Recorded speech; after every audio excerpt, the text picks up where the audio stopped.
how do I look? Like one of the bad guys. Perfect for your undercover assignment. So Makarov is the prize. Makarov's no prize. He's a whore. A mad dog killer for the highest bidder. Just remember your new identity. It'll keep you alive. Welcome to the 141. Best hand-picked group of warriors on the planet. It's an honor, sir. When do I meet the rest of the team? They're on a mission recovering a downed ACS module behind enemy lines. Their feet wet? Imagine they're just about freezing right now.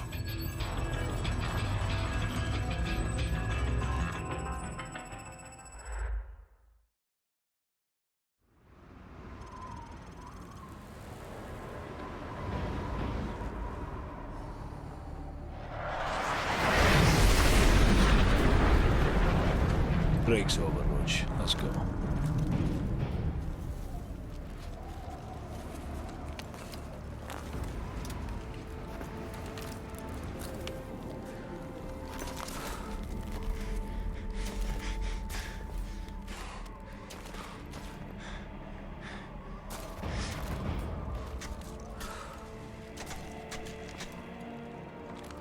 Stay here and spawn me. Wait for my go.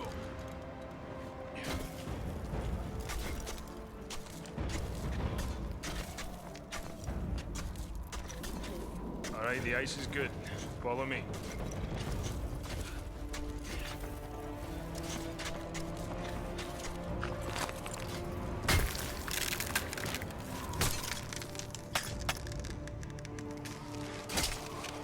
Welcome everybody, Josh here, back again today with a brand new and special product review. Today we're going to talk about this, which is not only Call of Duty Modern Warfare 2 remastered on the PlayStation 4, the PS5, the Xbox Series S and X, but I'm also talking about the Modern Warfare 2 Steelbook from the PlayStation 3 era of the video game. So, as you guys know, I'm a massive fan of the Call of Duty franchise, Modern Warfare 2 being no exception. This game takes place in terms of the single-player context of the game 5 years after the events of the original Call of Duty 4 Modern Warfare. And as you guys know, the whole entire premise of Call of Duty 4 Modern Warfare was the fact that the Russians are acting in a civil war. They're trying to threaten the West as well as the forces in the Middle East. Everything is basically a powder keg, and that's true in terms of the context of Modern Warfare 2. Now, the gigantic bombastic set pieces are back in terms of Modern Warfare 2, and they're even bigger and better than before. There's a lot of really cool missions that take place within this game itself, one of which is the starting of the game where you are in military convoy in the 75th Ranger Division, I do believe it is. You're attacked by a group of Middle Eastern soldiers, and they fire not only AK-47s at you, but RPGs in an ambush. You're taken out, you're forced to go house to house,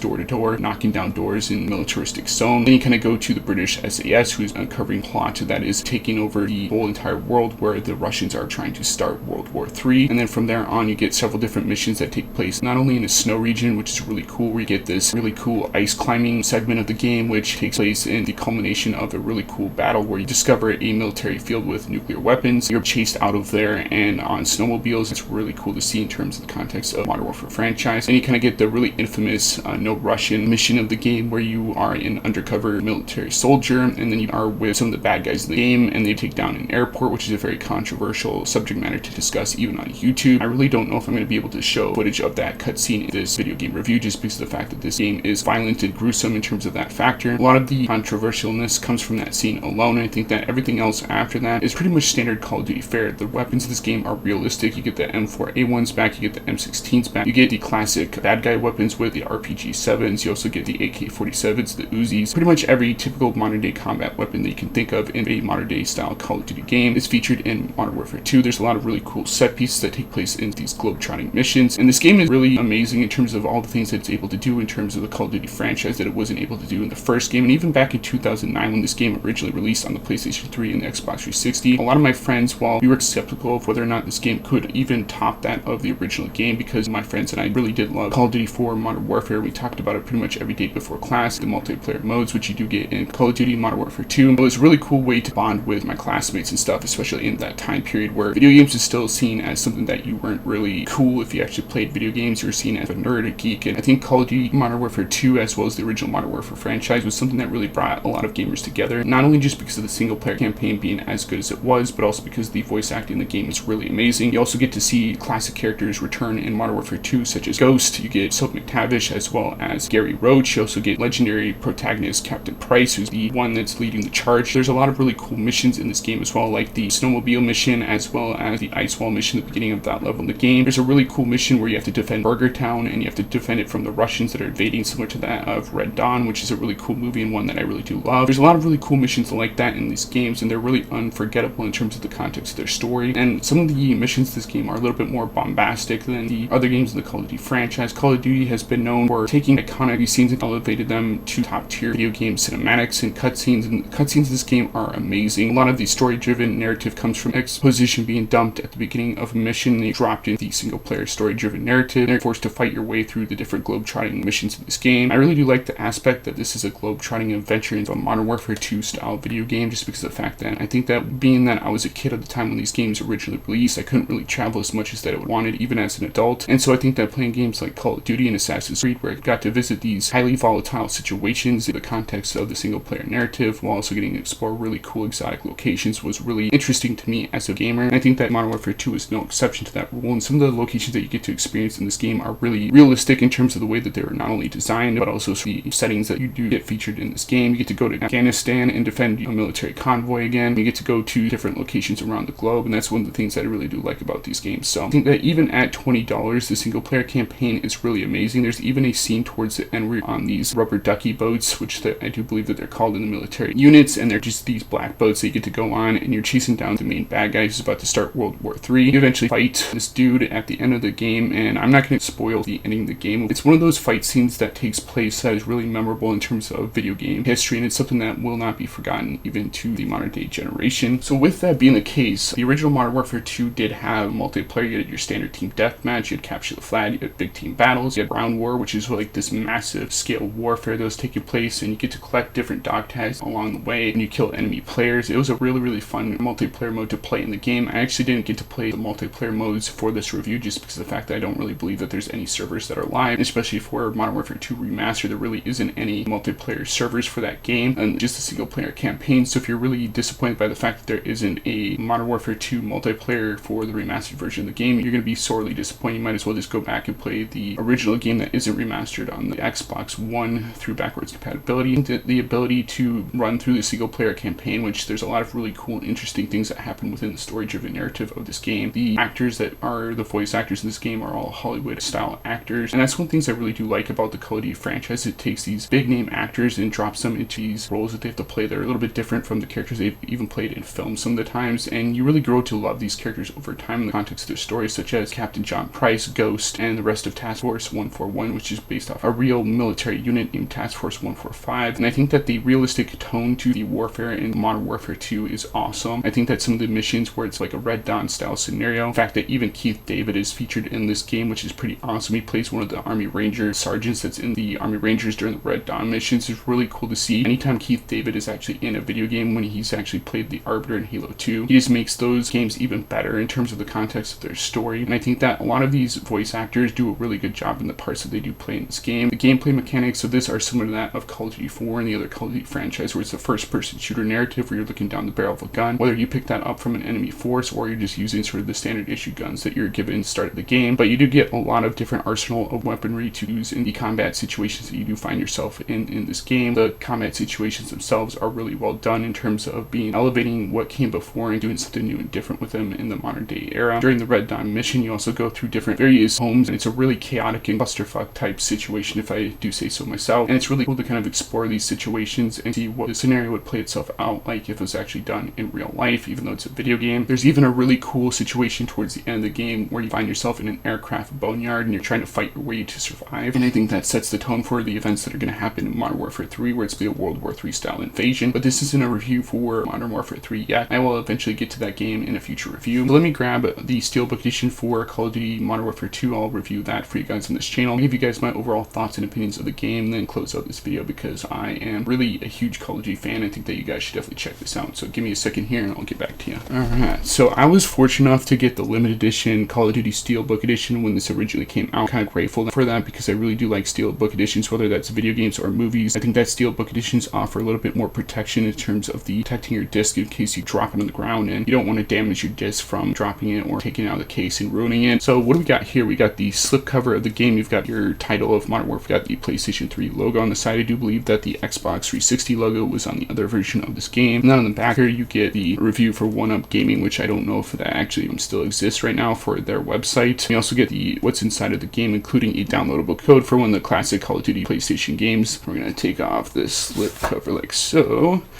You get this really cool, sick art book here that has artwork from the different various characters and settings and stuff like that in the game. It says, let's see if you can see this, Infinity Ward on the back, which is pretty cool. I really do like when video games include artwork in terms of their limited edition steelbooks, just because it offers a little bit of an extra value to the package that you otherwise wouldn't get. So I'm going to set this down here. And then you also get the Call of Duty Modern Warfare 2 Steelbook Edition. So this is the Steelbook Edition. You've got the really cool logo with the main character of the game, Paul Joseph Allen, I do believe. It is a representation of on the front. You also get an image of an explosion in the background of that, Michael Bay style. And then on the back, you do get a really cool version of the White House, which is featured in this game as well. This is all leading up to the events of Modern Warfare 3. Where let's open up this game, and you get a game manual, and you also get the game disc inside, which is pretty cool. A lot of modern day first-person shooter games, even modern day games in general, do not release game discs. If they do have a case with it with the game manual, which is disappointing to see. I really do like video games that offer a manual inside, just because of the fact that it does harken back to the good old days of gaming, like in the N64 era, the SNES era, even the older school style games, which did feature video game manuals in terms of the context of their games. I really do like the overall nature of the Steelbook Edition for Call of Duty Modern Warfare 2. It does not feel like a Steelbook. It kind of has this interesting texture to it when you kind of touch the Steelbook Edition of the game. I really do like the Modern Warfare logo on the side here, where you got the title of the game on the spine. I think everything about the Steelbook Edition of this game and everything about the single player campaign, which I just reviewed for you guys on this channel, is pretty much top tier and top notch in terms of the context of the Modern Warfare franchise. And I think that even in games today, they're not as revolutionary as the first couple of Modern Warfare games. I think that a lot of modern day games actually borrow their gameplay elements and the way that they handle their guns and weapons and stuff like that from these original Call of Duty games. And it's also something that was not only revolutionary at the time, but it's also something that really did inspire me as a storyteller to write my own military science fiction. And I was heavily inspired by games like Call of Duty because of that. So I think as a video game franchise, it's definitely one of those that I replay from time to time. It's definitely one of those that I come back to. And I think that if you're buying Modern Warfare 2 Remastered, even the standard issue Call of Duty games from the PS3 and the Xbox 360 era, you're not going to have issues with playing these games in the modern day era. I think that these games are perfect as they are. I think the storytelling in this game is amazing. The voice actors do a really good job. It's very cinematic in nature and story driven. It's something that I really like to play because it is so short, and it's something that you can easily beat in a couple of days of playing. And I think that the Modern Warfare franchise in today's generation is something you should definitely explore if you are a fan of older school first-person shooters. I think that these games never really get old. It's definitely something that you are a fan of video games, you can definitely pick up and play. There's even a really cool mission that I forgot to mention in review where you kind of go through a villa, and it's kind of similar to that of the Fast and the Furious, where there's also a scene in there where there's a chase sequence that takes place through a favela, and I think that was pretty cool to see in this game. So a lot of the missions in this game are memorable. A lot of these games feature missions that you probably won't forget once you play them. So I think that as a Call of Duty fan, as someone who likes the Modern Warfare franchise, this is definitely one of those games that you should pick up and play, even if you have a PS4 or a PS5. I definitely recommend Modern Warfare 2 Remastered on the PlayStation 4, the PS5, the Xbox Series S and X through backwards compatibility. So those are my overall thoughts and opinions of the Steelbook Edition and Modern Warfare 2 Remastered as a whole. I really did like these games when I first played them, and I really do enjoy these games even as an adult playing these games, even in 2024. I think that even in 24, these games look really amazing in terms of the context of their story. Their graphics are really amazing. They still hold up even this day, even without the remastered version. I think that the first-person shooter over-the-top narrative of the story is amazing as well. Everything about this game is still top-notch and still worth the price of even full-price admission. I think that at $20, you're getting a really great game for a lot of bang for your buck in terms of the story that you're about to play in this game, and I think that it's worth it as someone that's a first-person shooter fan. So as always, guys, let me know in the comment section down below what your favorite Call of Duty franchise is. Do you like the more World War II narratives? Did you like Call of Duty COD 4, Modern Warfare? Did you like Modern Warfare 2, Modern Warfare 3, or did you like some of the other games of the franchise a little bit more than the others? Which ones did you hate in the franchise? Let me know in the comment section down below. And so, guys, rate, comment, subscribe, and I'll see you guys in the next video. Peace out.